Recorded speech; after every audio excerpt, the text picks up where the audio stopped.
السلام علیکم، میں ہوں ڈاکٹر نذیر صدیقی اور آپ دیکھ رہے ہیں میرا یوٹیوب چینل۔ محترم ناظرین اکرام، آج میں آپ کی خدمت میں انتہائی اہم ٹاپک پیش کرنے جا رہا ہوں، اور وہ ہے ڈائبٹیز میلیٹس، ذیابطیس، یا جسے عرف عام میں شوگر کہا جاتا ہے۔ اسے ہائپر گلائسیمیا بھی کہا جاتا ہے کہ انسان کے خون میں شوگر کا بڑھ جانا۔ اگر یہ شوگر کم ہو جائے تو اسے ہم ہائپوگلائسیمیا بھی کہتے ہیں۔ اب آپ دیکھ لیتے ہیں کہ یہ انسان کے جسم کے اندر، خون کے اندر شوگر کیوں بڑھ جاتی ہے۔ دراصل ہوتا یہ ہے کہ ہم جو کھانا کھاتے ہیں اس میں جو کاربوہائیڈریٹس ہوتے ہیں یا جو نشاستہ ہوتا ہے، یہ ہماری آنتوں کے اندر چلا جاتا ہے، اور پھر یہ آنتیں جو ہوتی ہیں اسے گلوکوز بنا کر اسے خون کے اندر شامل کر دیتی ہیں۔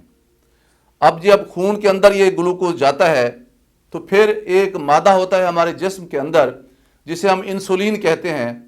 اب یہ انسولین ہوتی ہے جو اس ہمارے گلوکوز کو خون سے لے کر ہمارے جو سیل ہوتے ہیں یا جو ہمارے خلیے ہوتے ہیں وہاں لے جاتی ہے، جہاں یہ گلوکوز جو ہوتا ہے وہاں توانائی کی شکل اختیار کرتا ہے، جس سے ہمیں طاقت ملتی ہے اور ہم روزمرہ کے زندگی کے کام کرتے ہیں۔ اس لیے اب یوں سمجھ لیں کہ جو گلوکوز ہوتا ہے اس کو طاقت میں بدلنے کے لیے اور سیل میں لے جانے کے لیے یا خلیے میں لے جانے کے لیے انسولین کا ہونا بہت ضروری ہے۔ اور اگر کسی شخص میں انسولین پیدا نہیں ہو رہی، یا اس کی کوالٹی ٹھیک نہیں ہے، یا وہ کم مقدار میں پیدا ہو رہی ہے جو انسان کی ضرورتیں پوری نہیں کر رہی، تو پھر یہ جو گلوکوز ہے وہ انسان کے اندر زیادہ اکٹھا شروع ہو جاتا ہے، خون کے اندر اس کی مقدار بڑھنا شروع ہو جاتی ہے، اور جب خون کی اندر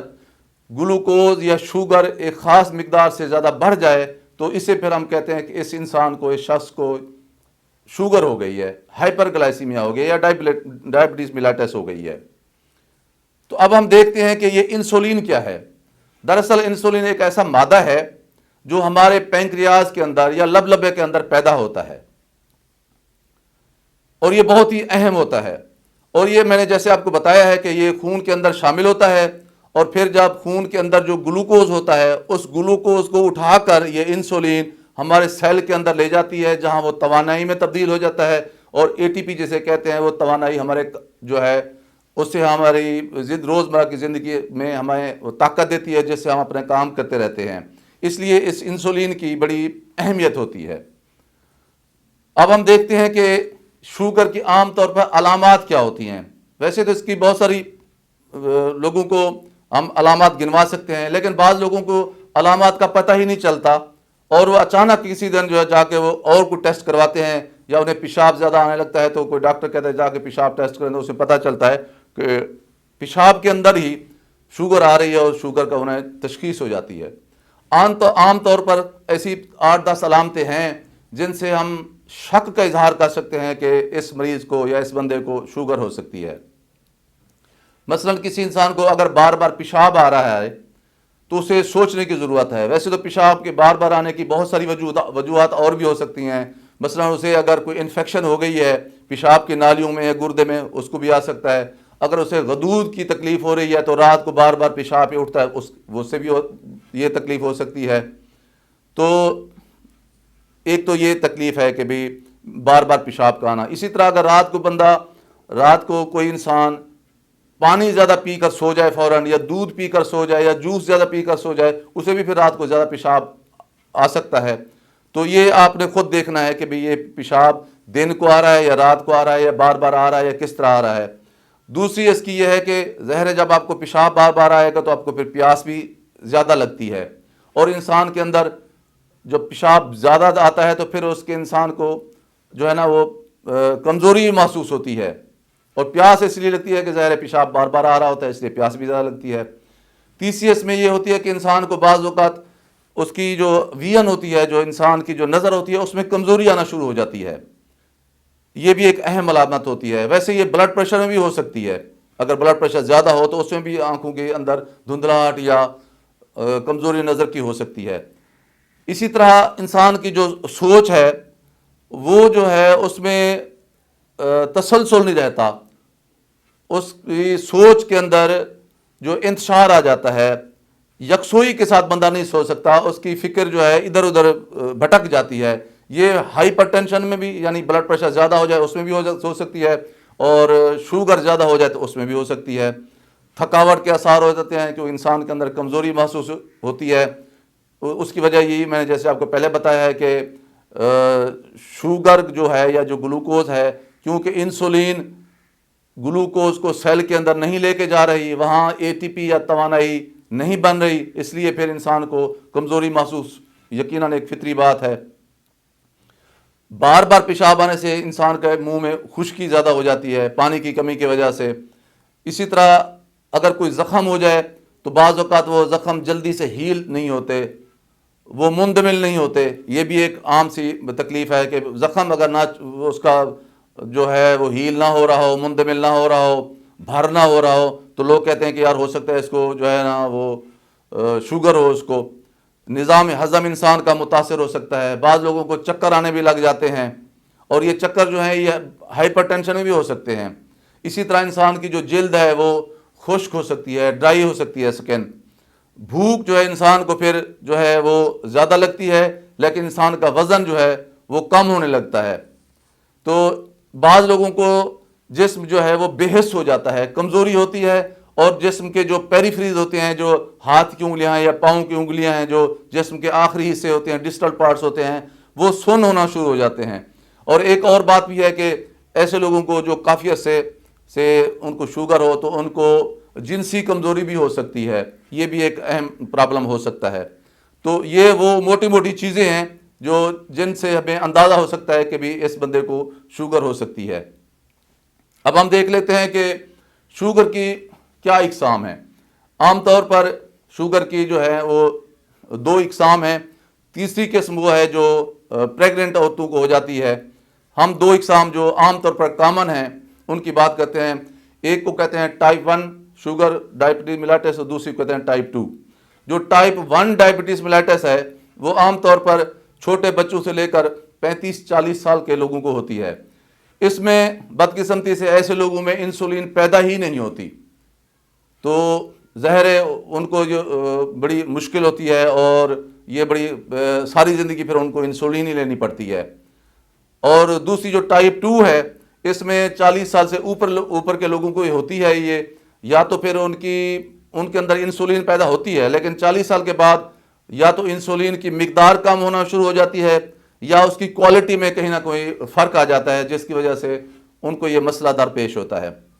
اب اس کی ہے کہ ہم تشخیص کس طرح کر سکتے ہیں شوگر کی یا ڈائبٹیز میلیٹس کی۔ پہلے تو یہ ہے کہ میں نے کچھ علامتیں آپ کی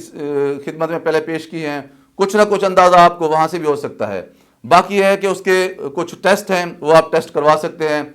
مثلا یہ ہے کہ بھی آپ لیبارٹری میں جاتے ہیں، خون کا ٹیسٹ بھی ہے اور یورین کا بھی ہے۔ یورین میں بھی شوگر آ جاتی ہے اگر وہ زیادہ ہو تو۔ جو خون کے ٹیسٹ ہیں وہ 3 ٹیسٹ ہیں عام طور پہ۔ آپ رات کو سو جاتے ہیں اور صبح جب جاتے ہیں تو منہ نہار آپ کو ایک ٹیسٹ کروانا پڑتا ہے، جسے ہم فاسٹنگ بلڈ شوگر کہتے ہیں۔ اب اس کے 3 مرحلے ہیں۔ اگر فاسٹنگ بلڈ شوگر آئے، آپ کا خالی پیٹ جو آپ ٹیسٹ کروا رہے ہیں خون کے اندر، اگر وہ 100 ملی گرام پر ڈیسی لیٹر آ جاتا ہے تو آپ نارمل ہیں۔ اگر وہ 125 تک آ جاتا ہے ملی گرام پر ڈیسی لیٹر، تو اس کا مطلب یہ ہے کہ آپ احتیاط کرنا شروع کر دیں۔ فاسٹنگ یعنی اگر 125 تک ابھی آ جاتا ہے تو آپ احتیاط کریں، آپ کو شوگر ہو سکتی ہے۔ اگر وہ 125 سے اوپر چلا جائے آپ کا فاسٹنگ جو بلڈ شوگر جو ہے، تو پھر اس کا مطلب یہ ہے کہ آپ کو شوگر ہو چکی ہے، آپ متعلقہ ڈاکٹر صاحب سے رجوع کریں۔ تو یہ میں نے آپ کو بتایا کہ 100 پہ آپ نارمل ہیں، 125 تک آپ احتیاط کریں، آپ کو شوگر جو ہے نا ہو سکتی ہے، ہونے والی ہے، اور 125 سے اوپر چلا جائے فاسٹنگ تو پھر آپ کو شوگر ہو چکی ہے، آپ متعلقہ ڈاکٹر صاحب سے رجوع کریں۔ اب ہم آ جاتے ہیں کہ کوئی چیز آپ کھانا کھا لیں تو اس کے 2 گھنٹے کے بعد جو آپ شوگر چیک کرائیں گے اسے ہم کہتے ہیں کہ رینڈم بلڈ شوگر۔ اس کے بھی 3 مرحلے ہیں۔ اگر رینڈم بلڈ شوگر جو ہے وہ 140 تک ہے تو آپ نارمل ہیں۔ اگر وہ 200 تک چلی گئی ہے تو آپ احتیاط کریں، آپ کو شوگر ہونے کے امکانات بڑھ رہے ہیں۔ اگر وہ 200 سے اوپر چلی گئی ہے تو پھر آپ کو شوگر ہے، اور آپ ڈاکٹر صاحب سے رجوع کریں، ملیں اور اپنے ٹیسٹ کروا کے باقی پھر آپ ڈاکٹر صاحب سے جو ہے نا علاج کروائیں۔ تو 140 تک جو ہے رینڈم بلڈ شوگر آپ نارمل ہیں، 200 تک آپ جو ہے نا رسک پہ ہیں، آپ کو شوگر ہو سکتی ہے، آپ احتیاط کریں، اور 200 سے اوپر چلے گئے ہیں تو آپ کو شوگر ہو چکی ہے۔ ایک اور ٹیسٹ بھی ہے، وہ ہے کہ آپ کو بتاتا ہے کہ پچھلے 1.5 مہینے سے لے کر 3 مہینے کے دوران آپ کا شوگر لیول کس طرح رہا ہے۔ اس کو HbA1c کہا جاتا ہے، اور اس کا جو لیول ہے وہ یہ ہے کہ اگر یہ 6.5% تک آ جائے تو آپ نارمل ہیں، اگر 6.5 کی بجائے 6.7 تک ہو جائے تو آپ رسک پہ ہیں، بلکہ اور اگر اس جو ہے 7% تک چلا جائے تو اس کا مطلب یہ ہے کہ آپ کو شوگر ہو چکی ہے۔ تو یہ 3 اس کے ٹیسٹ ہیں جو میں نے آپ کی خدمت میں بتا دیے ہیں۔ چوتھا ٹیسٹ وہ ہے کہ یورین میں بھی شوگر آ سکتی ہے۔ تو یہ موٹی موٹی باتیں تھیں جو میں نے آپ کو اس کے ٹیسٹ کے بارے میں بتا دی ہیں۔ اب یہ دیکھتے ہیں کہ شوگر جو ہے کہ مریض کو خوراک کس طرح کی لینی چاہیے۔ شوگر کے بارے میں ایک چیز اپنے ذہن میں بٹھا لیں کہ اس کا علاج سے یہ اتنی زیادہ فائدہ نہیں ہوتا، کیونکہ یہ آپ نے ساری زندگی شوگر کے ساتھ جو ہے نا نبھانی ہے، آپ نے اپنا رشتہ آپ کو ساری زندگی اس کے ساتھ چلنا ہے۔ اس لیے آپ کو جتنی آپ احتیاط کریں گے آپ اتنی سکھی رہیں گے، خوش رہیں گے، اور آپ کی زندگی بہت اچھی گزرے گی۔ تو اس لیے سب سے زیادہ آپ نے احتیاط پہ جو ہے نا وہ توجہ دینی ہے۔ تو اس میں یہ تو ہر آدمی کو پتہ ہے کہ جس کو شوگر ہو گئی ہے تو آپ نے میٹھی چیزیں تو بالکل ہی نہیں کھانی، کسی بھی صورت میں آپ نے نہیں کھانی۔ آپ نے اپنی جو کیلوریز ہیں اس کا سب سے زیادہ خیال رکھنا ہے، بجائے اس کے کہ آپ دن میں 2 دفعہ کھانا کھائیں اور دبا کے کھانا کھائیں، 3 4 4 5 6 روٹیاں اکٹھے کھائیں اور سالن کی پوری پلیٹ کھا جائیں۔ تو آپ یہ مہربانی فرمائیں کہ بھلے آپ 6 دفعہ کھانا کھائیں لیکن تھوڑا تھوڑا کر کے کھائیں، تاکہ آپ کی کیلوریز انٹیک جو ہے وہ کم رہے، اور آپ جب تھوڑی تھوڑی کر کے کھائیں گے تو آپ کے اندر جو انسولین موجود ہے وہ آپ کے جو آپ لے رہے ہیں، جو خوراک لے رہے ہیں، اور اس میں جو گلوکوز یا شوگر جا رہی ہے اس کو ہضم کرنے میں یا اس کو گلوکوز کو خارج کرنے میں آپ کی انسولین کو ایک موقع مل جاتا ہے۔ تھوڑی گلوکوز ہوگی، انسولین بھی تھوڑی ہوتی ہے، ظاہر ہے آپ شوگر کے مریض ہیں، مقدار تھوڑی ہے یا اس کی کوالٹی ٹھیک نہیں ہے، تو اس کو آپ کی غذا کو ہضم کرنے میں یا شوگر کو یوٹیلائز کرنے میں یا خرچ کرنے میں آسانی ہو جاتی ہے۔ اس لیے آپ تھوڑی تھوڑی کر کے کھائیں، بھلے آپ دن میں 5 یا 6 دفعہ کھا لیں، تو آپ اس جو کلیہ ہے اس کو اپنی پلو باندھ لیں کہ آپ نے زیادہ مرتبہ کھائیں اور تھوڑی تھوڑی کر کے کھائیں، تو یہ زیادہ اچھی بات ہے۔ آپ کاربوہائیڈریٹس کم سے کم استعمال کریں، چینی نہ استعمال کریں، جوس نہ استعمال کریں، کولڈ ڈرنکس ہیں، اور جو بیکری کی چیزیں ہیں، یہ بھلے آپ میٹھے بسکٹ ہوں، بھلے نمکین بسکٹ ہوں، یا بیکری میں جو چیزیں بھی ملتی ہیں عام طور پر، یہ ساری شوگر کو بڑھانے کا موجب بنتی ہیں۔ اس لیے کوشش یہ فرمائیں کہ بیکری کی چیزوں سے آپ پرہیز فرمائیں۔ اچھا، یہ جو میدے کی بنی ہوئی چیزیں ہوتی ہیں یا جو سفید جو آٹا ہوتا ہے اس سے آپ پرہیز کریں۔ آٹا جو روٹی آپ بنواتے ہیں جو گندم والی، اس سے چھانے نہیں بلکہ وہ جو اس کا چھلٹ جو ہوتا ہے اس کے سمیت جو ہے نا آپ روٹی پکوائیں۔ اگر براؤن آٹا مثلاً جو ہے چنا ہے، مکی ہے، جوار ہے، باجرہ ہے یا جو ہے، اگر اس کی آپ روٹی کھائیں تو آپ کا شوگر لیول کافی حد تک جو ہے وہ کنٹرول ہو سکتا ہے۔ آپ بجائے اس کے کہ میٹھی چیزیں کھائیں، آپ یہ کر سکتے ہیں کہ اس کی بجائے آپ فروٹ کھا سکتے ہیں، لیکن فروٹ کے یہ نہیں ہے کہ آپ آم کھانا شروع کر دیں، آپ کھجور کھانا شروع کر دیں، آپ انگور کھانا شروع کر دیں، آپ کیلے کھانا شروع کر دیں، ان کی اس سے شوگر لیول زیادہ بڑھ جاتا ہے۔ آپ سیب کھا سکتے ہیں، تو ایسی چیزیں کھا سکتے ہیں جو آپ پھیکا جو ہے نا وہ خربوزہ استعمال کر سکتے ہیں، جن میں فائبر ہے، جن میں مٹھاس زیادہ نہیں ہے، وہ آپ فروٹ کھا سکتے ہیں، وہ بھی اتنی مقدار میں جتنی آپ کے جسم کی ضرورت ہے۔ اگر ایک موٹا سا فارمولہ ہے، یہ میڈیکل تو نہیں لیکن عام طور پر یہ کہاوت ہے کہ وہ چیزیں جو زمین کے اندر سے نکلتی ہیں وہ ان سے پرہیز کرنا چاہیے، اور وہ سبزیاں یا وہ سبزیاں جو زمین کے باہر پیدا ہوتی ہیں وہ آپ کھا سکتے ہیں۔ یہ کچھ حد تک ٹھیک ہے، مثلا زمین کے اندر سے جو سبزیاں نکلتی ہیں، یہ سبزی کی حد تک بات کر رہا ہوں، اس میں گاجر ہے، اس میں جو ہے نا وہ شکرکندی ہے، اس میں آلو ہے، تو اس طرح جو زمین کے اندر سے چیزیں نکلتی ہیں ان کے اندر زیادہ مٹھاس ہوتی ہے، ان سے آپ پرہیز کریں۔ اور زمین کے اوپر جو ہے سبزیاں پیدا ہوتی ہیں وہ پتے والی سبزیاں ہیں، وہ تری ہے، وہ کدو شریف ہے، اس طرح بھنڈی ہے، تو کریلے ہیں، تو اس طرح کی سبزیاں جو زمین کے باہر پیدا ہوتی ہیں وہ آپ آسانی سے کھا سکتے ہیں۔ جو زمین کے اندر سے نکلتی ہیں، خاص طور سے شکرکندی ہے، آلو ہے، تو اس طرح گاجر ہے، ان میں مٹھاس زیادہ ہوتے ہیں، ان سے آپ کو پرہیز کرنا چاہیے۔ تو مچھلی کا استعمال زیادہ کرنا چاہیے۔ آپ مٹن بھی لے سکتے ہیں لیکن اس کے اندر چربی زیادہ ہوتی ہے، پھر اس سے بلڈ پریشر کے ایشوز بھی سامنے آ جاتے ہیں۔ اسی طرح جو یہ سری پائے ہیں ان سے بھی پرہیز کرنا چاہیے۔ برائلر مرغی کی بجائے آپ دیسی مرغی کھا سکتے ہیں، گھی کی بجائے آپ جو ہے آئل استعمال کر سکتے ہیں، اس میں زیتون کا تیل بھی استعمال کر سکتے ہیں، کینولا کا تیل استعمال کر سکتے ہیں۔ ساری جو ہیں دالیں جو ہیں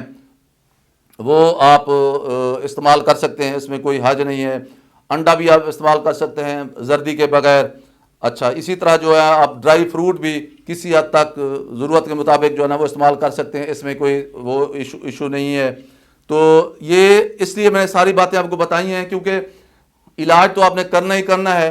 چاہے وہ گولیوں کی شکل میں ہو، چاہے وہ انسولین کی شکل میں ہو، لیکن آپ کو سب سے زیادہ جو فائدہ ہونا ہے وہ آپ کی جو خوراک ہے اس کے حوالے سے ہے۔ اچھا، اور اگلی بات یہ ہے کہ آپ کو سب سے زیادہ جو فائدہ ہوگا وہ اس پرہیز کے ساتھ ساتھ، پرہیزی خوراک کے ساتھ ساتھ، وہ ہوگا ایکسرسائز کے ساتھ۔ ایکسرسائز آپ نے ہر صورت میں کرنی ہے، کم از کم آدھا گھنٹہ آپ ایکسرسائز کریں، اور اس طرح کریں کہ آپ کو پسینہ آ جائے، یعنی یہ سمجھ لیں آپ کہ آپ کو پسینہ آ جائے، تو یہ ایک اس سے آپ کو بہت زیادہ فائدہ ہوگا۔ آپ کا بلڈ پریشر بھی کنٹرول ہوگا، آپ کی شوگر بھی جو ہے نا وہ کم ہو جائے گی۔ اچھا، ایک اور بھی ایک کلیہ ہے کہ جب آپ ایکسرسائز کر رہے ہوں تو آپ اپنی جو عمر ہے آپ کی اس کو 220 میں سے نفی کریں، تو جو باقی بچے آپ کے دل کی رفتار ایکسرسائز کے دوران اتنی ہونی چاہیے۔ مثال کے طور پر آپ کی عمر 50 سال ہے تو آپ 50 کو 220 میں سے نکالیں تو 170 جا کے بچتے ہیں، یعنی آپ جب ورزش کر رہے ہوں تو آپ کے دل کی رفتار 170 ہونی چاہیے، یعنی اتنی تیز آپ دوڑ رہے ہوں، ورزش کر رہے ہوں کہ آپ کی دل کی رفتار 170 ہونی چاہیے، پھر تو یہ ورزش کہلائے گی۔ یہ کہ ہم دو دوست جو ہے نا ایک دوسرے کے ہاتھ سے ہاتھ پکڑ لیتے ہیں اور گپ شپ کرتے ہیں اور آدھا پونا گھنٹہ ہم واک کرتے ہیں اور یہ ہماری ورزش ہو جاتی ہے، یہ تو اپنے آپ کو دھوکہ دینے والی بات ہے، یہ کوئی ورزش نہیں ہے۔ ورزش میں آپ کو پسینہ آنا چاہیے، اور آپ کے دل کی رفتار یہ ہے کہ آپ کا بہت زیادہ ہونے چاہیے، آپ کا سانس چڑھنا چاہیے، یہ ورزش کا نام ہے۔ اور ورزش کی ایک اور اہم بات یہ ہے کہ جب آپ ورزش کر رہے ہیں، آپ دوڑ رہے ہیں، تو ایک وقت ایسا آتا ہے کہ آپ کا دل کرتا ہے کہ یار میں اب ورزش چھوڑ دوں، لیکن آپ نے ورزش نہیں چھوڑنی، کیونکہ یہ جو وقت ہے جو جب آپ کا دل کر رہا ہے کہ میں ورزش چھوڑ دوں، یہی اہم وقت ہے کہ اس کے بعد آپ کو حقیقی معنوں میں فائدہ ہوگا۔ اگر آپ چھوڑ دیں گے تو پھر آپ کا جسم تو ویسے ہی اس جگہ پہ عادی بن چکا ہے جس جگہ پہ آپ نے چھوڑنے کا آپ کا دل کر رہا ہے، اس سے جو آگے آپ ورک کریں گے، آپ ورزش کریں گے، اس کا زیادہ فائدہ ہوگا۔ اس لیے جب آپ کا دل کرے کہ ورزش چھوڑ دیں، اس وقت آپ نے ورزش نہیں چھوڑنی، آپ نے ورزش اپنی جاری رکھنی ہے، آدھا گھنٹہ کم از کم کریں، دل کی رفتار بہت زیادہ بڑھ جائے، میں نے جس طرح آپ کو فارمولہ بتایا ہے، سانس چڑھ جائے اور آپ کو پسینہ آ جائے، یہ ورزش ہے۔ اس سے آپ دیکھیں 1 ڈیڑھ 2 مہینے کے دوران آپ کی شوگر کہاں سے کہاں نیچے آ جائے گی۔ اب آتے ہیں ہم کمپلیکیشنز اس کی شوگر کی، کیا پیچیدگیاں کیا ہیں۔ تو میں تو اس گفتگو کے دوران پہلے ہی کچھ نہ کچھ چیزیں بتا چکا ہوں۔ تو سب سے یہ اہم بات یہ ہے کہ شوگر کے مریضوں کو دل کی تکلیف ہو سکتی ہے، انجائنا ہو سکتا ہے، مائوکارڈ انفارکشن ہو سکتی ہے، دل کے اٹیک ہو سکتے ہیں، بعض لوگوں کو جو ہے وہ کارڈیک فیلئر ہو سکتی ہے۔ اسی طرح لقوہ یا فالج کی بیماریاں بھی شوگر کے مریضوں کو ہو جاتی ہیں۔ اگر ان کا خدا نخواستہ ان کو زخم ہو گیا ہے اور ان کی شوگر کنٹرول نہیں ہے تو بعض لوگوں کے جسم کے اعضاء بھی کاٹنے پڑ سکتے ہیں. اس طرح ہم لوگ جو ہے نا روزمرہ میں بھی لوگوں کو دیکھتے ہیں. اچھا اس طرح ان کی آنکھوں کے اندر جو ریٹینا ہے اسے اگر کوئی نقص آ گیا ہے شوگر کی وجہ سے تو آپ کی آنکھیں کمزور بھی ہو سکتی ہیں اور بعض اوقات اللہ نہ کرے آنکھوں کی بینائی بھی جا سکتی ہے. ایک اہم بات جو ہے وہ یہ ہے کہ بھی انسان کی جو سیکسول ویکنس ہو سکتی ہے, اس کی جو جنسی جو ہے نا وہ کافی اس کی مسائل ہیں وہ بھی لوگوں کو درپیش ہو سکتے ہیں. تو اس طرح ہڈیاں جو ہیں نا وہ کافی کمزور ہو جاتی ہیں, یہ بھی ایک پرابلم ہے. اسی طرح آپ کی جی آئی ٹی جو ہے, آپ کا جو نظام ہضم ہے, اس میں بھی کافی مسائل آتے ہیں. شوگر کے مریض کو بعض اوقات اکثر جو ہے نا لوز موشن لگ جاتے ہیں شوگر کے مریض کو, اب پیٹ پھول جاتا ہے, وزن انسان کا کم ہو جاتا ہے, تو بہت ساری کمزوری انسان کو محسوس ہوتی ہے, بندے کا دل نہیں کرتا, بندے کا سانس چڑھ جاتا ہے. تو یہ ساری کمپلیکیشنز ہیں شوگر کی. تو ایک اور بات جو میں آپ سے عرض کرنا چاہ رہا تھا وہ یہ ہے کہ 100 میں سے 8 انسانوں کو جو ہے نا وہ عام طور پر شوگر ہوتی ہے کسی بھی معاشرے میں. لیکن کیونکہ شوگر کا نام ایک بڑا خوفناک قسم کا نام ہے, جب انسان سنتا ہے تو اسے بڑی پریشانی ہوتی ہے. تو میں سمجھتا ہوں کہ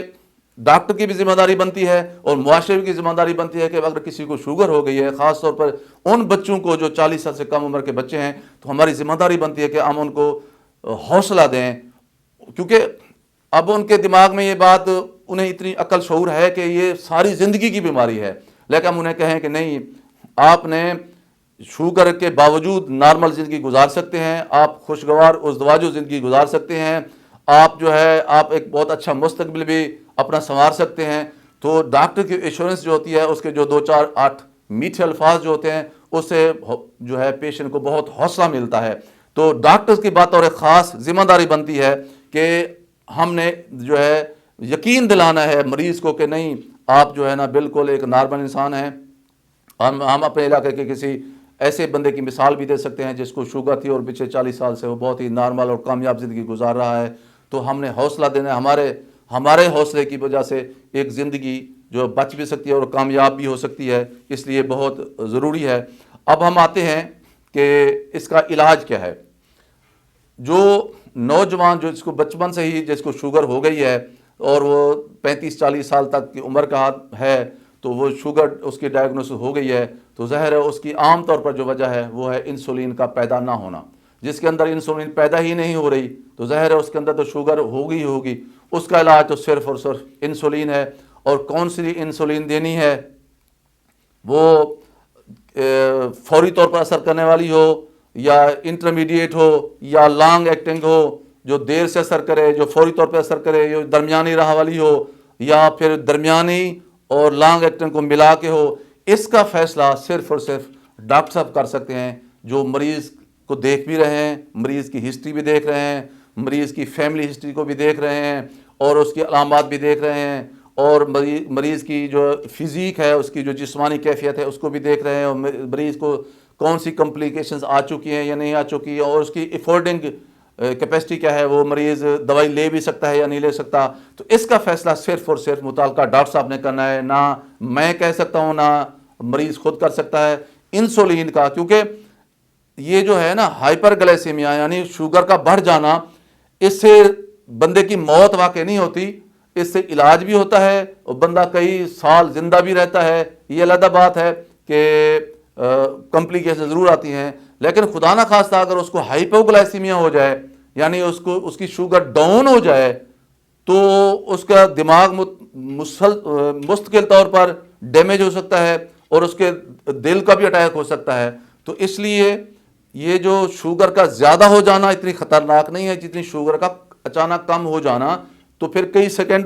کچھ سیکنڈ کے اندر انسان کی جان کو بھی خطرہ ہو سکتا ہے. اس لیے شوگر کے علاج کے لیے آپ رسک نہیں لے سکتے, صرف اور صرف ڈاکٹر سے رجوع کرنا ہے. اور یہ بھی میں آپ سے عرض کر دوں کہ کوئی مریض اگر شوگر کا علاج کروا رہا ہے, وہ چاہے گولیاں کھا رہا ہے چاہے وہ انسولین لے رہا ہے, تو اپنی جیب میں وہ چینی کی پوڑیاں رکھے یا ٹافیاں رکھے. خدا نہ خواستہ اسے چکر آنا شروع ہو جائیں یا اسے پسینہ آنا شروع ہو جائے یا اس کا دل گھبرانے لگ جائے تو فوراً وہ ٹافی کھا لے یا وہ چینی کھا لے, کیونکہ آپ یہ افورڈ نہیں کر سکتے کہ آپ کے اندر جو ہے شوگر لیول ڈاؤن ہو جائے. آپ نے کسی بھی صورت میں شوگر کے لیول کو ڈاؤن نہیں ہونے دینا. تو اس لیے میں اسی ضمن میں کہہ رہا تھا کہ بھی آپ نے خود نہیں علاج کرنا، جس طرح آپ جیسے کہ آپ کو ڈاکٹر صاحب نے کہا ہے۔ جہاں تک ان مریضوں کا تعلق ہے جن کی عمریں 40 سال سے زیادہ ہیں، تو وہ ان کو گولیوں پہ ڈالا جا سکتا ہے، تو یہ بھی ڈاکٹر صاحب کی ثوابدید ہے کہ وہ آپ کو کس دوائی پہ ڈالتے ہیں۔ ان لوگوں میں جو 40 سال کے بڑے ہیں لوگ، ان کے اندر انسولین پیدا ہو رہی ہوتی ہے، یا تو پھر اس کی مقدار کم ہوتی ہے یا پھر اس کی کوالٹی ٹھیک نہیں ہوتی۔ تو اب ہم جو گولیاں ان کو دیتے ہیں، ان کا مقصد یہ ہوتا ہے کہ یہ جو انسولین بچی کھچی ہمارے جسم کے اندر موجود ہے، اس کے جو فنکشن ہے یا اس کا جو ایکشن ہے یا اس کی جو کارکردگی ہے، اس کو بڑھا دینا۔ یعنی یہ گولیاں انسولین کی مدد کرتی ہیں، انسولین کی جو طاقت ہے اس کو بڑھا دیتی ہیں، اس کی ایفیکیسی کو بڑھا دیتی ہیں، تو یہ جا کے اس کی معاون بن جاتی ہیں، تو یہ گولیاں اس کا سہارا بن جاتی ہیں انسولین کا۔ تو اس لیے تاکہ وہ جو بچی کچی انسولین پڑی ہوئی ہے وہ گولیاں دیں اور پھر وہ انسولین اپنا کام کرتی رہے۔ لیکن یہ بھی دماغ میں رکھیں کہ انسولین جب تک آپ کے جسم میں تھوڑی یا بہت ہے تو یہ گولیاں کام کرتے رہیں گی، لیکن اگر خدا نہ خواستہ وہ انسولین بالکل ہی کام نہیں کر رہی ایک خاص عمر کے بعد، تو پھر آپ کو بھی انسولین پہ جانا پڑے گا۔ یعنی وہ لوگ جو 40 سال سے بڑے بھی ہیں اور پھر گولیاں کام نہیں کر رہی ہیں، ان کا مطلب ہے وہاں انسولین کام نہیں کر رہی، انسولین موجود نہیں ہے، گولیوں کے باوجود بھی شوگر کنٹرول نہیں ہو رہی، تو اس کا مطلب یہ ہے کہ ان کے اندر انسولین یا تو ختم ہو چکی ہے یا گولیوں کے سہارے کے باوجود بھی وہ کام کرنے کے اہل نہیں رہی، انہیں بھی انسولین لینی پڑے گی۔ اب کون سی انسولین لینی ہے، اس کا فیصلہ بھی ڈاکٹر صاحب نے کرنا ہے۔ اور میرے انتہائی واجب الاحترام ناظرین کرام، میں آپ سے یہ گزارش کروں کہ یہ شوگر جو ہے یہ پہلے اتنی نہیں ہوتی تھی، اب ہماری جو لائف سٹائل ہے اس کی وجہ سے شوگر کی بیماری بڑھ رہی ہے۔ ہم بہت سست ہو گئے ہیں، ہم کام نہیں کرتے، ہم ریاضت نہیں کرتے، بھاگ دوڑ نہیں کرتے، سارا دن ہم اپنے یا کمروں کے اندر رہتے ہیں یا دفتروں کے اندر رہتے ہیں، سارے کام ہمارے موبائل کے ذریعے ہو رہے ہیں۔ تو آپ اپنی زندگی کو ایکٹیو رکھیں، اپنی زندگی کے اندر امید کو رکھیں، لا امیدی کو نہ لے کے آئیں، اور آپ نے یہ طے کر لینا ہے کہ میں نے اس شوگر کے ساتھ تعلق کو بہت خوشگوار رکھنا ہے اور اس کے ساتھ دوستی نبھانی ہے، ساری زندگی اس کے ساتھ جو ہے نا میں نے گزارنا ہے، احتیاط کرنی ہے، ورزش کرنی ہے، خوراک میں آپ نے جو ہے وہ پرہیز کرنی ہے، اور جو ادویات ڈاکٹر صاحبان دیں وہ آپ نے پوری جو ہے نا اسی طریقے سے استعمال کرنی ہے، باقاعدگی سے ڈاکٹر صاحب کو دکھانا ہے۔ اور گاہے بگاہے آپ نے ایک چیز مجھے یاد رہی کہ شوگر کی وجہ سے گردوں میں بڑے برے اثرات مرتب ہوتے ہیں، تو گاہے بگاہے آپ ہر سال کا مثلا اپنی ای سی جی کروائیں، اپنے روٹین کے ٹیسٹ کروائیں، اور الٹرا ساؤنڈ بھی ضرور کرواتے رہیں تاکہ کوئی آپ کے جسم کا اور اعضاء شوگر کی وجہ سے متاثر نہ ہو۔ تو مجھے یقین ہے کہ آپ شوگر کے باوجود بھی بہت اچھی، بہت زبردست قسم کی اور بہت ہی کامیابی کے ساتھ زندگی اپنی گزار سکتے ہیں، اور پورے معاشرے کے لیے، اپنے علاقے کے لیے، اپنے گاؤں کے لیے ایک ایسی مثال بن سکتے ہیں کہ آپ کو دیکھ کر لوگ جن کو خدا نہ خواستہ شوگر ہے وہ بھی آپ سے انسپائر ہوں اور آپ کو فالو کرنے کی کوشش کریں۔ میرے انتہائی واجب الاحترام ناظرین کرام، آپ سے گزارش ہے کہ میرے YouTube channel doctor Nazir Siddiqui کو سبسکرائب فرمائیں اور گھنٹی کے بٹن کو ضرور دبائیں تاکہ میری تمام ویڈیوز آپ دوستوں کی خدمت میں فوراً پہنچ سکیں۔ اور اس ویڈیو کو، جو ایک معلوماتی ویڈیو ہے اور ایک ایسے ایشو کے ساتھ کنسرن ریلیٹڈ ہے جو پورے معاشرے کا ایشو ہے، ہر انسان کے ہر گھر کا ایشو ہے، اس ویڈیو کو زیادہ سے زیادہ شیئر کریں تاکہ ہم کسی کے کام آ سکیں۔ اپنا خیال رکھیے، اپنے ارد گرد کے لوگوں کا خیال رکھیے، اپنی صحت کا خیال رکھیے، اور سب سے زیادہ میرے اس پیارے پاکستان کا خیال رکھیے، جس کی وجہ سے آج میں ڈاکٹر ہوں اور آپ اس ملک کے بہت ہی معزز و محترم شہری ہیں۔ پاکستان زندہ باد۔